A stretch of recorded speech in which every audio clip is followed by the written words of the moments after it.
નગરમાં રાજ્યમંત્રી પુરુષોત્તમ સોલંકીના પુત્ર પર દિવસ સોલંકી પર વિઠ્ઠલપુર ગામ પાસે અંધારામાં સંતાઈને પથ્થરના ઘા કરવામાં આવ્યા છે, જેને લઈને દિવેશ અને તેનો કાફલો તેમની ગાડીઓ રોકીને બહાર નીકળી પથ્થર ફેંકનાર ઇસમોને પકડવા કોશિશ કરી હતી, પરંતુ અંધારાનો ફાયદો ઉઠાવીને ત્રણેય ઇસમો ભાગી ગયા હતા, જેને લઈને ઘોઘા પોલીસ પર વિઠ્ઠલપુર પહોંચી હતી અને દિવેશના ડ્રાઈવર પાસેથી તમામ ઘટનાની જાણકારી લઈને ફરિયાદ નોંધી હતી।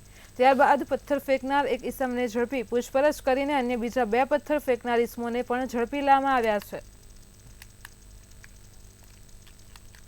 અજાણ્યા શખ્સો વંડી પાછળ અંધારામાં છુપાઈને ઓચિંતાનો મારી ગાડીઓ ઉપર હુમલો કર્યો।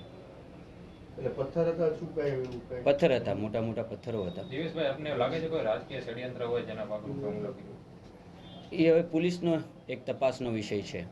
આજ સ્થળ ઉપર અગાઉ પુરુષોત્તમભાઈ પર વિસ્તારમાં હુમલો થયાની ઘટના પણ છે। આજથી 20 વર્ષ પહેલા એ જ ગામની સીમમાં મારા ફાધર ઉપર હુમલો થયો।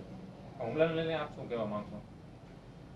હું તો એની માટે કંઈ કહી જ ન શકું, કારણ કે અમને તો એવું કોઈ દી કોઈની માટે મનમાં નથી।